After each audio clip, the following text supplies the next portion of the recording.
3, 2, 1. Booster ignition.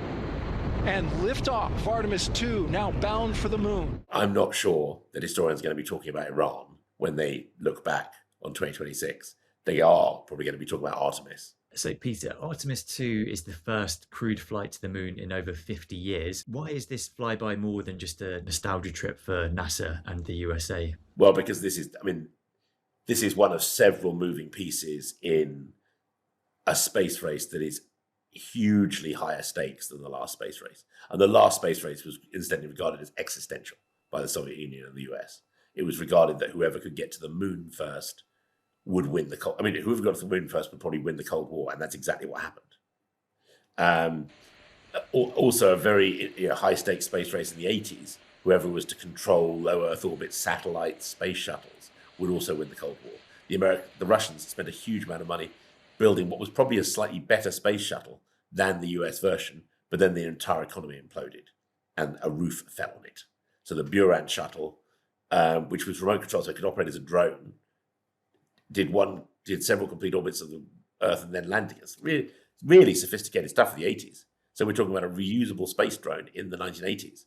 But then the 1990s happened and quite literally the roof fell on it and it doesn't exist anymore.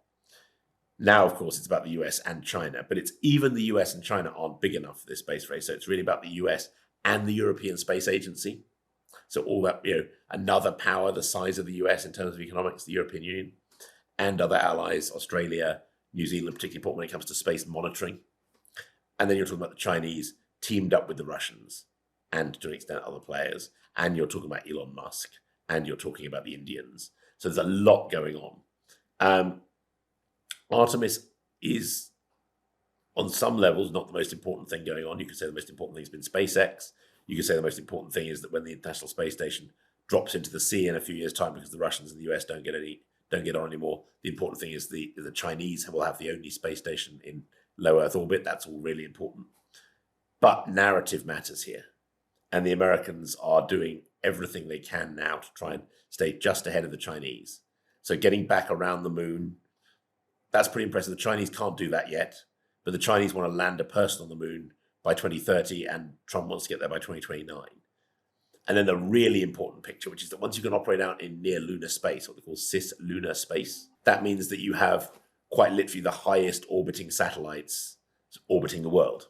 And that means you can look down on everyone else's satellites. And that means you can probably kill other people's satellites quite easily.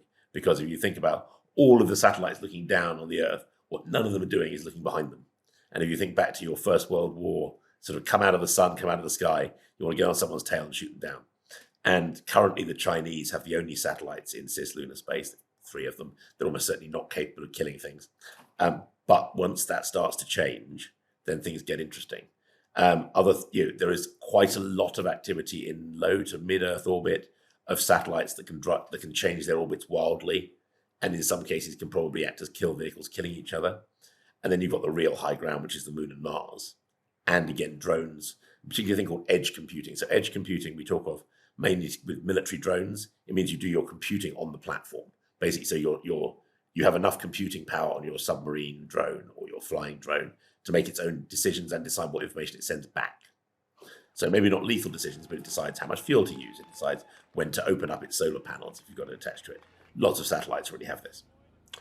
But once you start putting that on the far side of the moon, so we think of it as the dark side of the moon. In fact, it's not the dark side at all. It's the only bit that has eternal sunlight in some places. So eternal sunlight means eternal power through solar panels. It means that you start having drones on the far side of the moon building bases and literally building stuff for eventual human consumption. So the Chinese and the Russians have a deal to put a nuclear reactor on the moon for what would be their own kind of moon base. And of course, once you're on the moon, you can launch off the moon using things like hydrogen on the moon, if you can find it, and get deeper into the solar system. So we're talking about the race for Mars. And all of that is just starting. So if you think back in terms of, say, for example, the Elizabethan age, we're just landing in the Caribbean and America. What happened when the Spanish landed in the Caribbean and South America? Well, they found 2 things. They found populations that they could take advantage of, make slaves or take slaves to, and they found gold. So they found wealth and they found labor. Well, that essentially is what both sides are looking on the moon at the moment. They want water, and particularly ice, because that contains hydrogen and oxygen, both of which are incredibly useful if you are an oxygen-breathing mammal that wants to build rockets. And we are oxygen-building mammals that want to build rockets, so that's really important. You've got sunlight, so if your solar panels are good enough, you've got lots and lots of power. You have other chemicals that you might be able to take advantage of. The Chinese, for example, have been working on a way of building bricks out of moon dust. So literally, they will have a brick-building robot on the far side of the moon. And once you can build bricks, you can build houses. Once you can build houses, you can make those houses airtight, and you can put people in them. So this is really the beginning of stuff that you or I are not going to see the fruition of. This is the beginning of, this is the opening series of Star Trek or whatever your science fiction du jour is, because this is going to move pretty fast in the remainder of our lifetimes.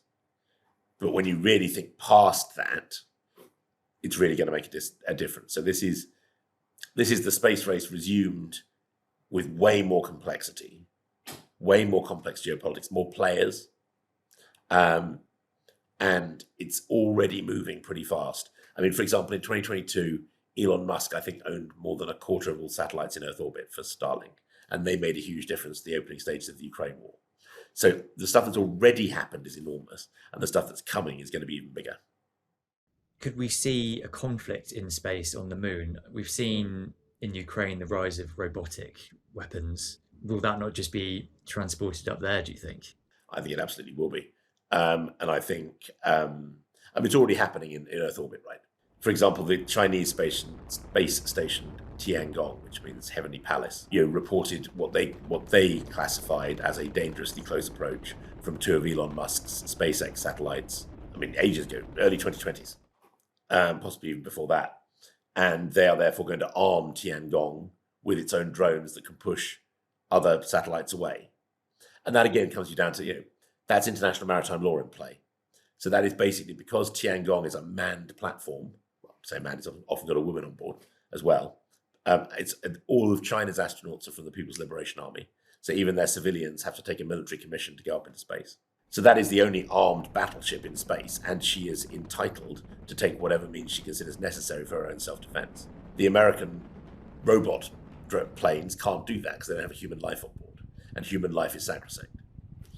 So again, yes, I mean, the only way to hold terrain on the moon is to have a human being, because anything else is just a robot, and you can bulldoze a robot out the way with a manned bulldozer if you can persuade a lawyer that the manned bulldozer is in danger unless it takes the water. You begin to see where Britain becomes a possible space superpower here, because we may well be one of the places where these courts take place. Although actually, we also find that the UN Maritime Court in The Hague is also likely to be quite important. But again, that's about when you can start to claim the surface of a planet, the legality about that, very, very vague. The Artemis Accords are all about having a way of doing that. You're absolutely right. It's going to be drone on drone. It's going to be drone on human. There are going to be people, as there always have been, who are simply paid, as happens in the South China Sea. So you're a bunch of Filipino Marines sitting on a particular atoll, a bunch of Chinese Marines sitting 30 miles away on another atoll, just holding ground. Yes, we are going, both Russia and China and the US and Europe are going to be looking pretty fast at how you get people to hold ground, because they're going to discover pretty fast that you can jam drones and remove them. And because it's the far side of the Earth, it's quite hard to tell what happens. And on one level, what happens in space stays in space. If no one hears your space robot scream, it never happened. On the other hand, ultimately, by having an air-breathing mammal holding it, sitting on top of what you think is a water deposit, that's probably the only way of controlling it. So yeah, I mean, this is, welcome to science fiction. Science fiction, the second quarter of the 21st century, which begins now. You're right. I'm not sure that historians are going to be talking about Iran when they look back on 2026. They are probably going to be talking about Artemis. We're obsessed about aviation fuel and the stuff going on. That resource picture is important on Earth, but that story is just starting in space. And that is going to be a very interesting story that not just us, but your great-grandchildren are going to be watching evolve in real time.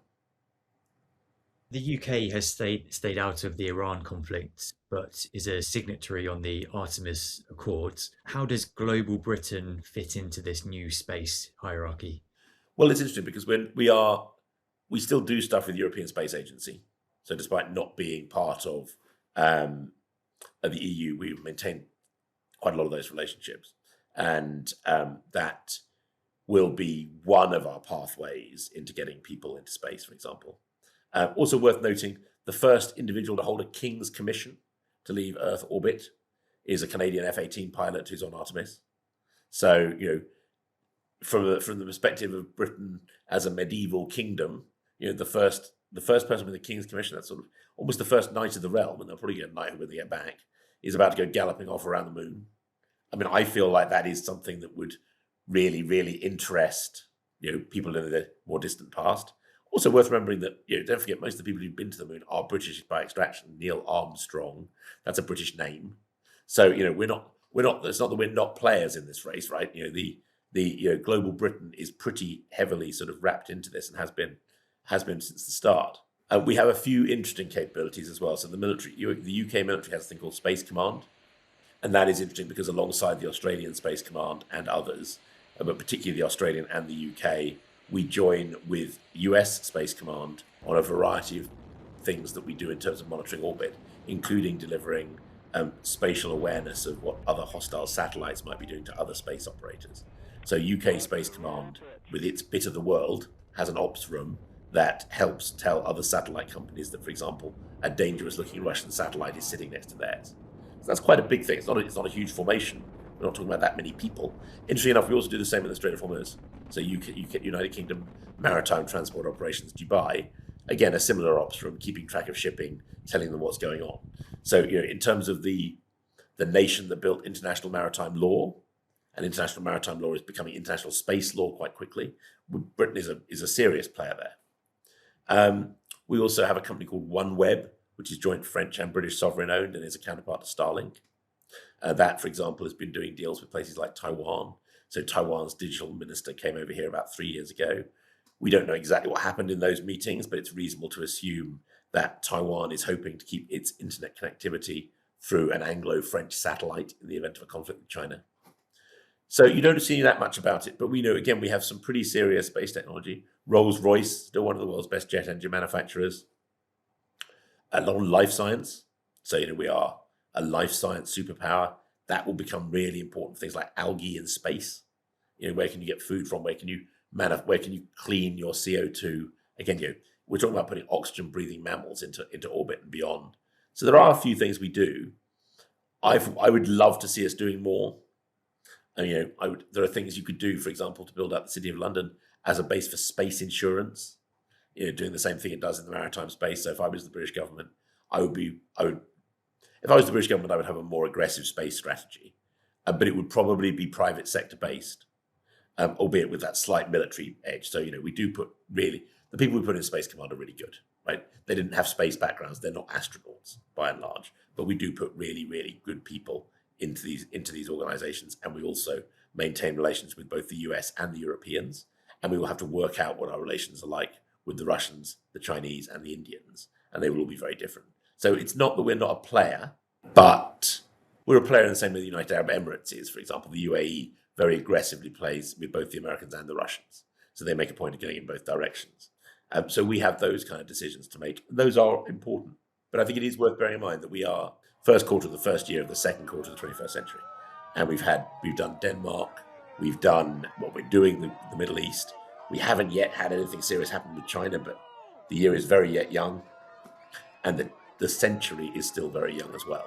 So all of these things seem to be happening faster, aided by technology.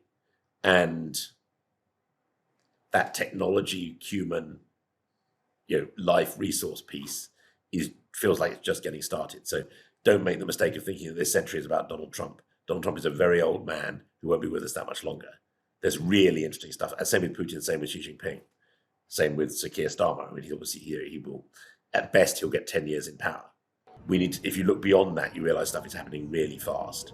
And the more of it you can kind of hold, the easier it is to kind of feel at home with what's going on.